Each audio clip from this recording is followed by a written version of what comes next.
You're listening to Building a Creative Life. I'm Pam Vale, an artist and writer. This podcast is about the small, often overlooked ways creativity shows up in real life, in what we notice and in what we choose to respond to. Here you'll find conversations and reflections shaped by curiosity, not instruction. No expectations, nothing to master. Just room to pay attention and trust where that leads.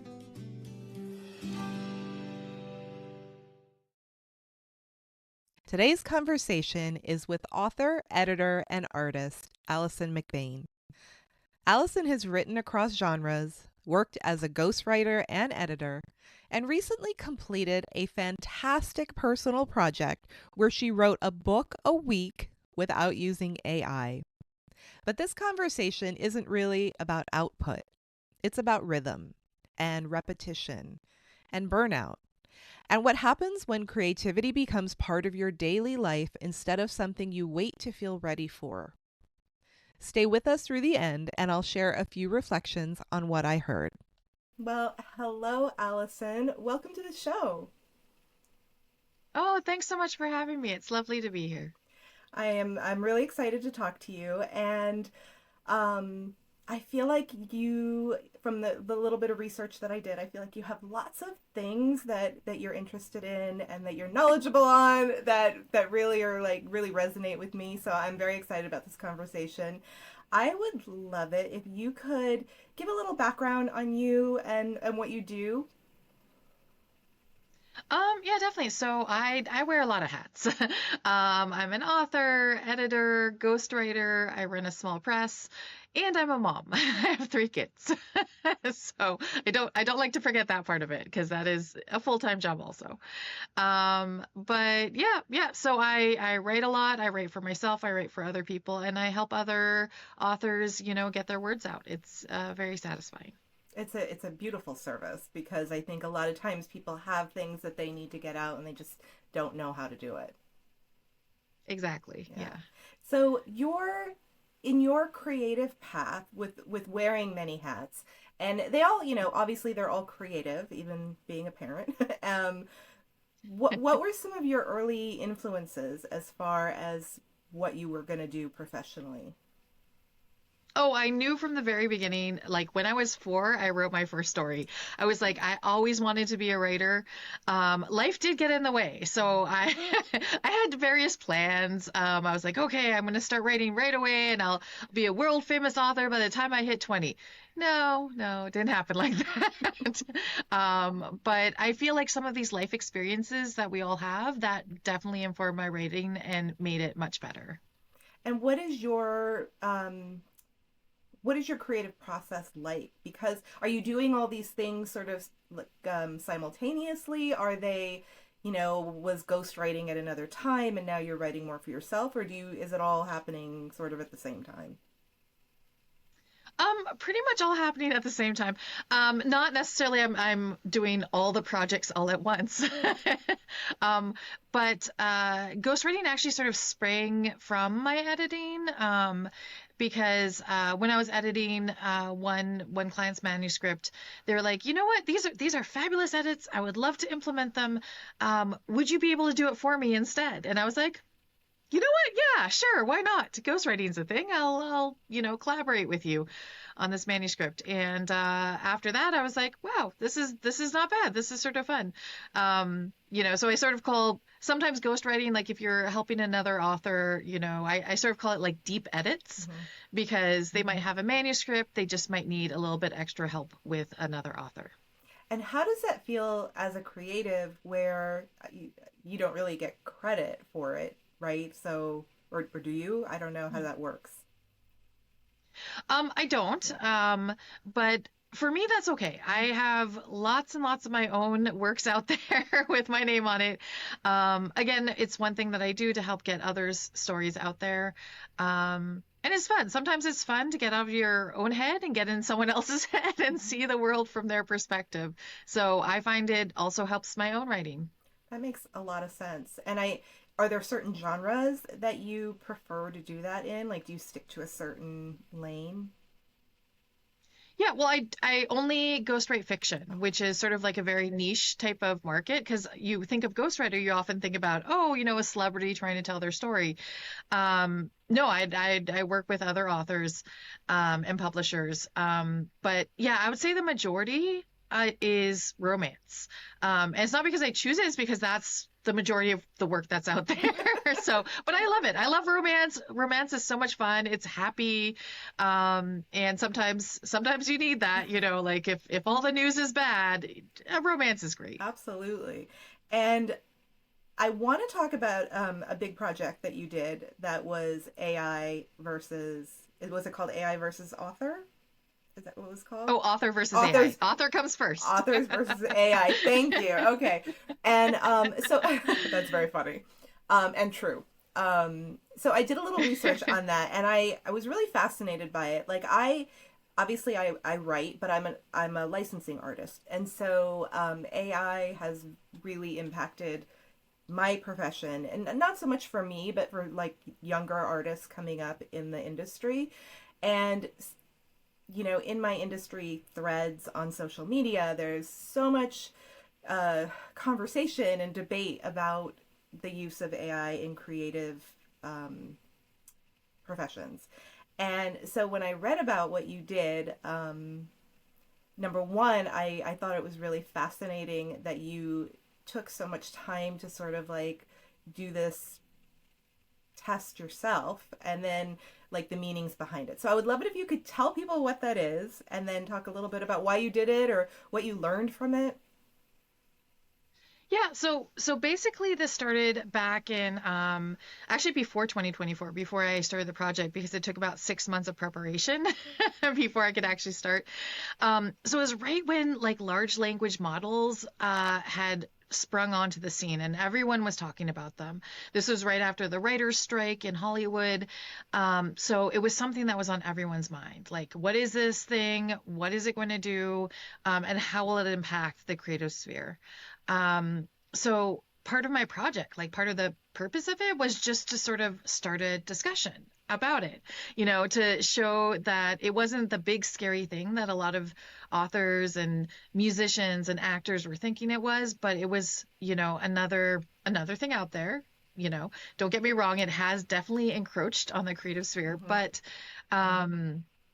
at the same time, I wanted to show that human, creativity could totally withstand it. So what I did is I wrote a book a week for 34 Which is weeks, insane. using no AI. But again, I'm a plotter. So like I had, this is part of the 6 months lead up. I wrote chapter by chapter outlines of all my books. I had all the ideas set. So basically every week I just sat down, I wrote, and then the next week started and I started a new book. So Wow. it was a marathon for sure. And okay, there's so many things in there that like as a creative, so you gave yourself, and it was a long window. What was it? 30, would you say 34 weeks? 34 weeks, 34 yeah. weeks. Okay. So I guess my first question was, as a creative, there are times when, you don't feel that creative pull, or you don't have the mental energy, creative energy to do something. Like, how did that work? Did you, like, every week, was it like, oh, this is going to be fun, or oh, this is easy, or oh, I blew through that? Like, how did that show up for you?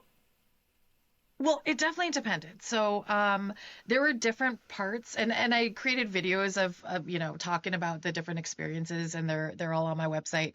But there were times, like several times, after a couple months, I was struggling a bit, and I talked about it, about how, like, it was hard to keep the character straight because at that point I had written, I don't know, 8 books already. And so like just maintaining that focus, as you were guessing, was really hard at certain points of the journey. But I had before that, with my ghostwriting, with my own writing, with editing, I had been working on a ton of projects, juggling a lot of different characters. So it was sort of like that, only like dialed up Intense. a bit. So I already had the capacity for it, I would say. Granted, there were a lot of things I ran into that I was like, okay, this is tough. It was not easy. It was not a breeze.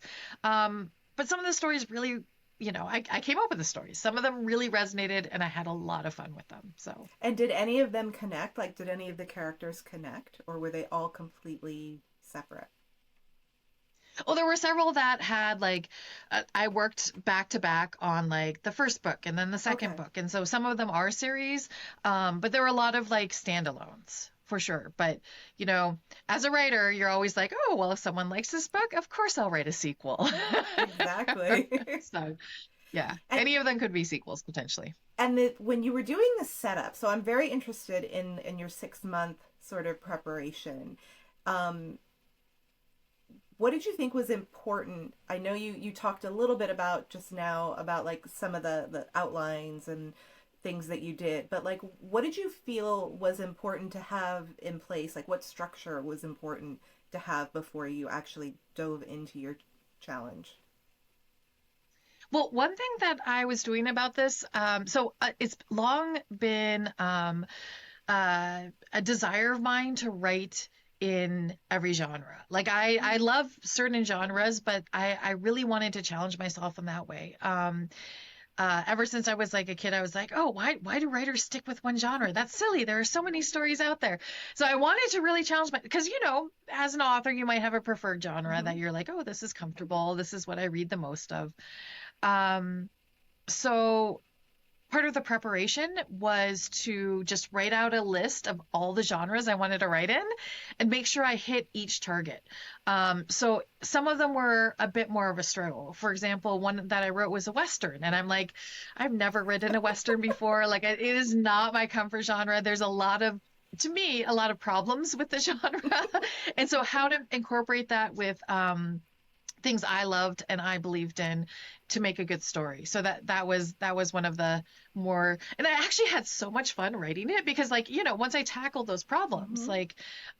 like the problematic, like the colonialism, all that kind of, you know, that I won't go too deep into it, but once I tackled those situations, it made the story so much more fun because I was exploring completely new territory. Which I think is such a great takeaway for people that are new to creating, new to writing, definitely, but new to any kind of creative expression. That when you go outside of your comfort zone a little bit, or you maybe just take a chance on something you never really thought would interest you, like you don't know where that can lead. That's true. And, I'm hoping most of these, if not all of these books get published. There might be one or two that are just will never hit the light of day. I don't know. But yeah. And the other thing I like to tell people about the project is that these, when I was writing them, they were all first drafts. They were shorter than Mm-hmm. most published books. They were not ready for publication at that time. So I spent the past year editing some of them, getting them ready for publication. So it's not an instant you write it and then all of a sudden people read it, everything. Yeah. There's a lot of work that goes into writing and editing after you finish the first And it's a draft. big chunk of time. And I think that also is a really great thing for people to hear, that it's not like you just sit down and you knock something out and then you're all set. I mean, maybe somebody's done that. I don't know. I don't know anybody who's done that, but I don't know. I don't know a single writer that like, just sits down and writes like the first draft and is like, it is perfect, just like it. You might No, think it. I think there's like more with after. my first book, I thought like, oh, that was easy. And now I look back and I'm like, that was awful. That was like definitely. That's true, but you You do learn, right? learn. You learn. Yeah, so I mean, I don't know if I necessarily want to go back and read Mm, ever my first things that were published. I'll leave them there, yeah. but yeah, you learn as you go. Yeah. And I think none of it's wasted. I think you take that with you, like you said, into your writing that you do on a regular basis, or writing that you do for other people. And those those experiences, or even just the physical act of doing it, is just part of your creative library now, your internal library. That's true. Yeah. Yeah, very true. And okay, so I assume at some point you felt burnout. And I maybe not. I don't know. I don't want to put words in your mouth, but I would have felt burnout. So I like, what do you do to refuel, or what do you do if you're just like over it and you don't want to do it? Yeah, you hit the nail on the head. I was so burned out. My original project actually I was supposed to do for a full year. I was supposed to have 52 books. So I stopped at 34 because I was like, I can't do it You're like, I anymore. got I it. need I to take a got the break. experience. Yeah. Yeah. Well, the thing is, like, so I started out on International Book Day or Global Book Day, which was in April, and I had planned to write to the next April. But then, like a whole bunch of stuff happened. My parents moved. I had I was helping them, and the holidays hit, and I have three kids, so I'm like. Yeah, I can't do this. It's like, family takes precedence over this project, although I loved the project. So yeah, so for man, how many months was it? Like 3 or 4 months afterwards, like I did almost nothing. Like, January hit, I was like, I can't do this. I can't, I need to like take a And break January's like that or, anyway. Like, I feel like oh yeah, January's that's true. just anyway. Even if you didn't have that, it's like nothing. You don't do anything in January. Yeah, so I was like, I need to take this break. I had the space for it. I was just like, okay, I'm not gonna look at any of these drafts. I'm not gonna write a word. And January went to February, and then February into March. I was like, okay, I need to eventually get back to this writing. So I actually came up with sort of like these 5 steps to get me back into it. And I sort of went through them. Like, like I did give myself permission to take a break because like most people would just be like, oh my goodness, why can't I get back to it right away? What's going like, like the push, push, push type of lifestyle. And I was like, I can't do that. Maybe I'm too old, maybe I like I've learned a few things. Um, so I actually, just gave myself permission to take a break and get outside my head. And, I played a lot of board games with my kids during that time because it's like sort of fun Hmm. and creative, And but mental, but not not, too yeah. strenuous. Yeah, it doesn't overtax your brain, and my brain was mush at that point. Yeah. So, but I did get back to it. I did get back to in the latter half of the year, I got back to editing my work, editing others, and yeah, just moved on from there. And I know that you've won a lot of awards from what I saw on your website. It's very exciting. Um, I'm curious again as a creative what that does to you as far as your creative output. Like does winning awards, I'm sure it's exciting. Like are you able to sort of integrate it? I guess would be my first question. And then also does it put more pressure on you going forward? Um, I don't think it puts, maybe it's just me. Mm, I don't feel any more pressure okay. from having won an award. Um, but I feel like I'm a bit low key about these things.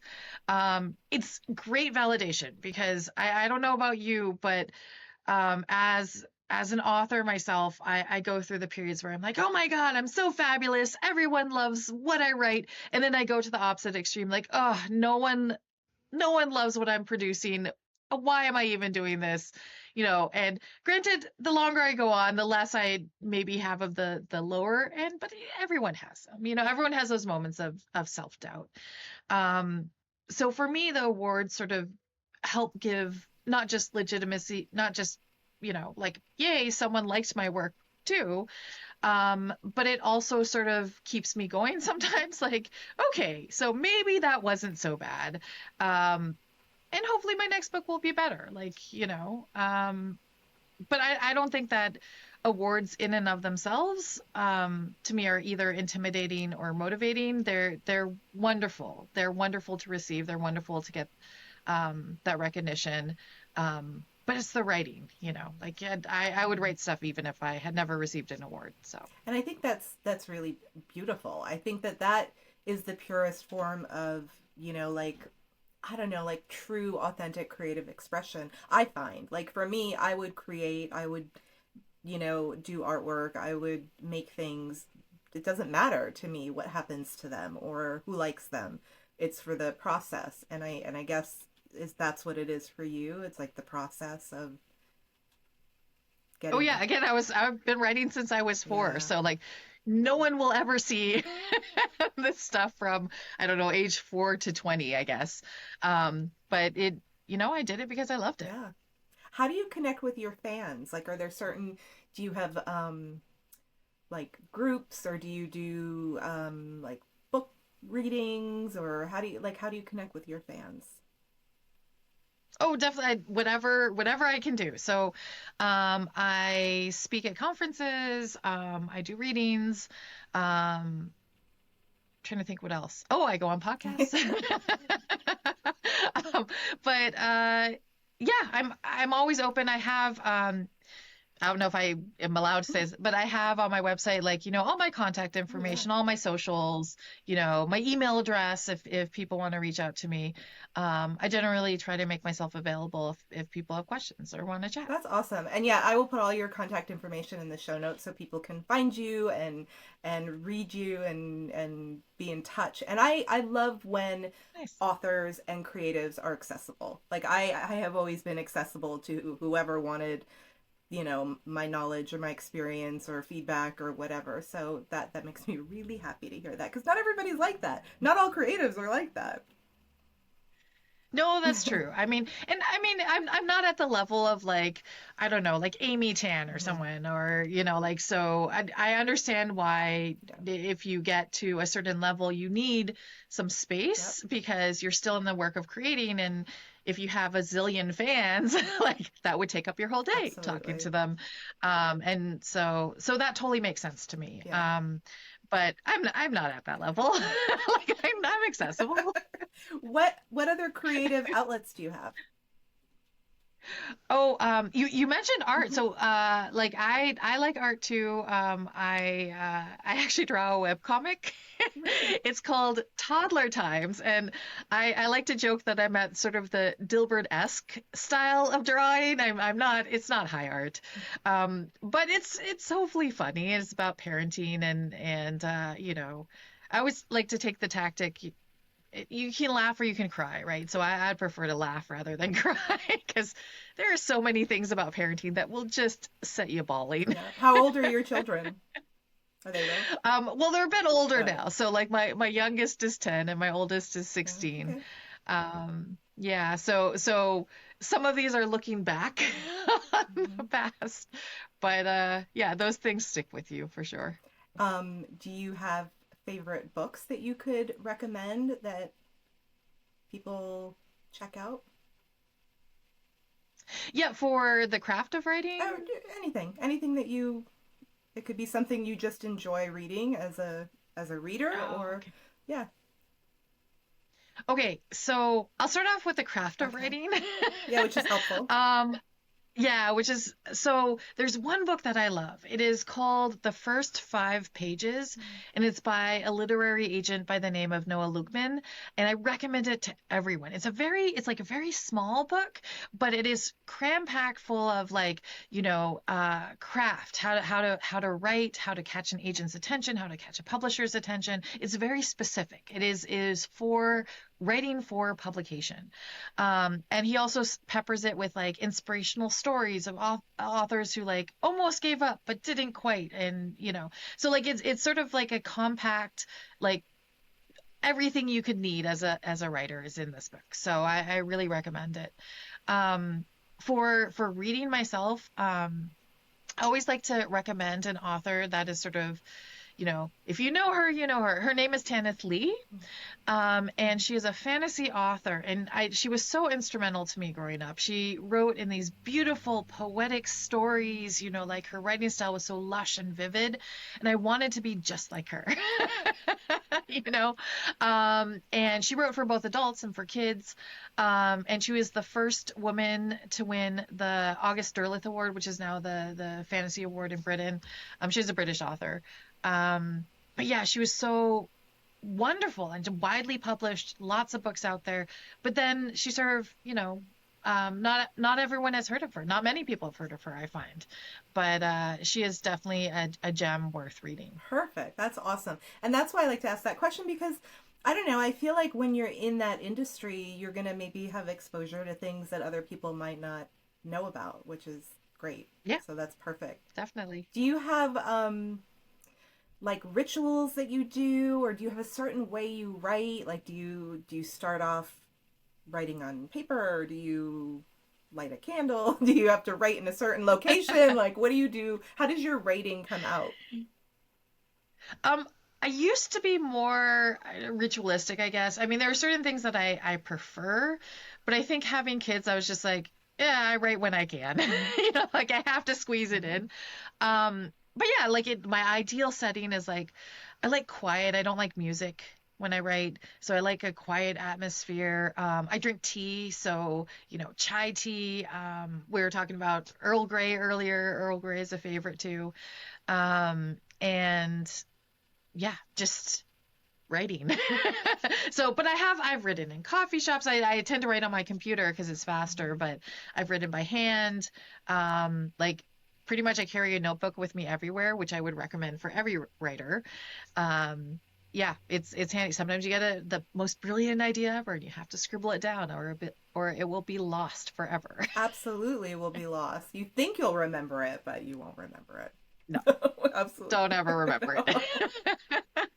And I read that you have a mantra of doing something creative every day. I saw that on your website. Yes. And so, Yeah, yeah, this is my favorite I want thing. to know about that. I want to know because that's like, obviously that's my podcast is about creativity and I write about creativity and I like live, eat, breathe, drink creativity every day. Like I think everything is creative. So, yeah, I was super excited to see that on your social media or your website wherever I saw it. If you could talk about that. I feel like we're kindred spirits Yeah, because that is my same. really? So, yeah, so like essentially, it I'm presented mostly as a writer, because that's what I do for my career. But I don't write every day. There are days when, like sometimes, again, weeks go by that I won't be writing, I'll be working on other stuff. But I always like to do something creative, like whether it's bake cookies, which is super creative and delicious afterwards, knit a scarf or draw a picture or doing something with my kids. Like that can be super creative. As long as you keep that sort of mindset of like always creating, always learning something new, it keeps you informed. So when you're actually ready to sit down and write, you have all of these ideas. You have all of this. I like to say the creative juices are flowing, Mm-hmm. and it can be fantastic. So yeah, it's not always writing. There are so many outlets. And you also like, when you're in the middle of doing something else creative, you don't know like what idea. I find I get a lot of like I'm newer to Yeah. writing. So I'm an artist who has started writing, not the other way around. So for me, I find that a lot of times when I'm creating or I'm in that state of flow or doing something like knitting or crochet where it doesn't take a lot of mental effort because I don't follow patterns, I just kind of go with the flow of it. I get I so do do that too. you? I get so many Yeah. ideas, so many like like writing ideas or fleshing things out or things like that. So I feel like there's such a connection between working with your hands and then writing. Oh, 100%. Like when you're doing something Yeah. else, yeah, it has gives you time for your mind to wander. Yeah. What other kind of creative things do you do with your kids? Um, we build things Oh, like sometimes, what? sometimes good, sometimes not so good. But also like in my bio it says I Yeah. draw all over the walls of my house with my kids. It's actually true. We have we draw, we paint, we do other projects. But yeah, once in a while we'll build things together. Like what do you build? Like And they're not always good, like bookshelves oh, or okay. sometimes birdhouses, like little Mm-hmm. things. Like my oldest likes to build sort of like miniature scenes. So sometimes that can be fun. Or, working with her or some of my younger ones on like sewing doll clothes and like so all kinds of things. Whatever the kids feel like today, I'm game for usually. Did you have creative influences growing up? I know you said you knew what you wanted to do at 4, but were your parents, were adults around you creative or supportive, or was that? I would say supportive rather than creative. My mom's now retired was a copy editor, and my dad's an engineer, so I don't know how creative it is, I think it's but very or creative. well, it can be. Well, he's a regulatory engineer, Oh, so he oh, used to so say, "Oh, different. they pay me to blow things up," and So, but I think the most important thing, and this is one reason why book banning is such an affront to me, is they had an open library and they had tons of books. Like every crevice was stuffed with a book. And so they're just like, read whatever you want. And sometimes things were like, too grown up for me. I was like, I don't understand this. But that's okay because it was like about the language and how things were put together. So I could read anything. Anything was open to me. And that really inspired me because I was every day visiting someone else's world, someone else's imagination. And that really made me want to be the writer and creative I am today. So again, let your kids read, let your kids, explore different worlds, and they will be more well-rounded individuals because of it. That's so beautiful. And I think, in all areas too, exploring all forms of creative expression and just, I felt like my parents, my father was in a creative profession, but I had access to, my version of it wasn't books. My version was every craft or handiwork thing that you could do. I had access to try and play. And I think it's really important, even as adults, for us to like what you did, like write in a different genre or read a different genre or listen to a different type of music or cook something that you wouldn't normally cook. So I think it's, there's a lot of lessons in there and there's a lot of figuring out. I believe there's a direct connection between creative expression and like self-knowledge. And I think figuring out like who you are through that, you can't do that if you just stick with one thing. No, that's true. And I don't know. I'm continually learning. Okay. Like even when I, give a talk or something, I love what people say. And like half the time I'm learning something new, Yeah, right? absolutely. That's how I feel about this podcast. And I love talking to other creatives too, because I hear different ways, especially like, I love hearing the beginning stages of like wherever that creative seed was planted, and I think it's good for other people to hear that too. Do you have, suggestions or ideas for new authors, that are just starting their journeys, maybe like for exposure or ways to sort of get past like the blank page? Are there things that you can suggest? Oh, definitely. I feel like what holds new authors back a lot are a couple things. Like one, obviously fear of rejection. Like it's hard to send your work out. Um, and there are some definite great ways to get over that. And part of that is like, join a writers group, find your people, find your support group that will help you, not only make your work better, but also, they're there to cheer you on when you have success, but also they commiserate when you don't have success because it's not a straightforward path from like, oh, instant bestseller, like right after no, it's not like that. Um, but also just write. Don't look around. Don't be like, oh, this person who's 10 years younger than me just won a huge award. I can never do this. No. Like, don't compare yourself to others. You have your own journey. Just write. Write your story. And there will be someone who is out there who loves it as much as you do. It might be a long, hard path to get there, but you will get there. Just believe in yourself. Those are great. And I had a conversation, it hasn't aired yet. I had a podcast with a friend of mine, and we talked about success and the meaning of success and defining it, how we define it. And I would love to know, like, how you define success for yourself. Um, yeah, that's a complicated question. Um, to me, I'm already there. For so long, all I wanted to do was publish a book. And I did that. So I'm done, right? um, but no, I wanted to be an author. Like, and what that meant to me was just like, every day having the option to write, having that freedom. And I have that and it is fabulous. So like anything else that is added to that, the more books I publish, the more projects I take on, helping other writers is fantastic. Winning awards, all of this is like gravy. I'm already there. I'm so happy every day. Like if I want to, I can start writing another book today. I'm not going to, but I could.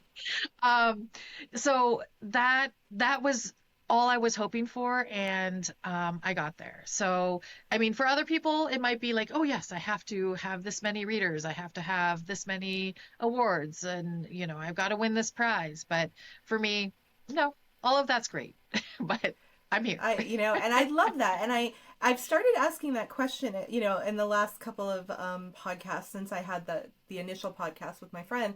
And I'm finding that that's sort of universal, that people, it's not about like some huge goal that they're trying to get to. Like a lot of people have hit, you know, where they wanted to be or what their feeling of success was. And it's usually tied to something lifestyle oriented, like what you described, where it's, you know, how you want to spend your day or how you get to express your creativity.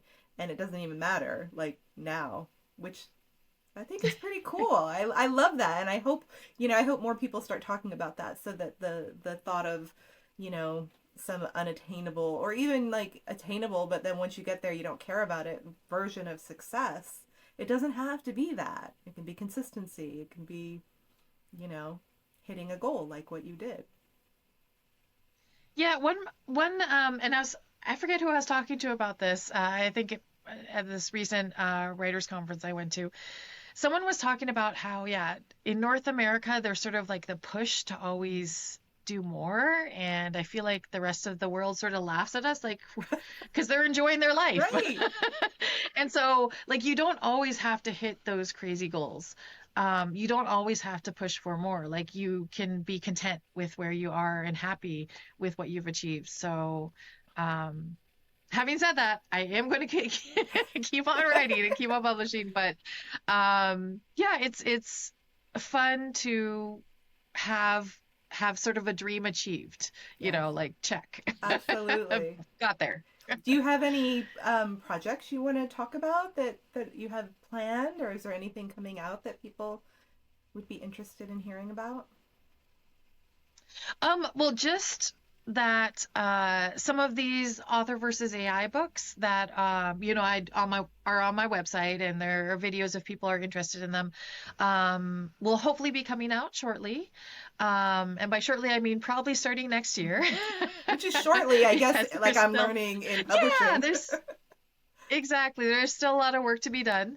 But yeah, they will hopefully be coming out next year, and the first one that I'm leading with is probably the book called Sloshed, which is about a romance between an ancient Chinese dragon and a bartender in New York. Oh my God. I think that's like So, perfect to yeah, put those Yeah. together. I love that. Oh my God. Yeah. Well, I've enjoyed our conversation, and I'm definitely going to go look at those videos too, because I feel like there's probably tons of inspiration in, the process that you went through. And like I said, I will put all your contact information in the show notes so people can find that and find out about that project and all your new stuff coming out.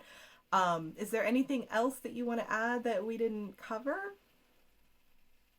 Um, just that I am so thankful to be here, and thank you for inviting me here. It was such a lovely conversation. I had so much Oh, fun. I did too. Thank you, Allison. And I'll be in touch soon. Awesome. Thank Thanks. you. I've been thinking about repetition since this conversation, not in the way it's usually framed, and not as discipline or consistency or something to strive for, but as a kind of returning. Because when Allison talked about writing that many books that quickly, what stood out wasn't the scale of it. It was what happens when you remove the space between starting and starting again. When there isn't as much time to overthink or to build something up in your mind before you begin, you just come back to it. And I noticed how different that feels from the way a lot of us move through creative work, where there's often a pause or a waiting, a sense that we need the right idea or the right energy or the right conditions before we begin again. But this felt like something else, like creativity, not as a moment, but as a rhythm.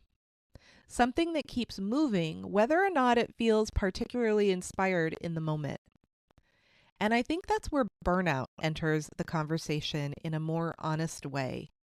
Not as something separate from creativity, but as something that happens within it. A signal, maybe, of where the rhythm has been pushed too far in one direction, or where something needs to shift. Not stop entirely, but just adjusted. There was also something in the way Alison spoke about staying human in the process, especially now when so much of what we create can be accelerated or optimized or made more efficient. And I found myself thinking about how much of creative life is really about that. Not just what we make, but how we're part of it. How much of ourselves is actually present in the process, even when it's repetitive or imperfect. Because maybe that's where something real begins to take shape. Not in a single piece or a single idea, but across a span of time. Thank you for being here.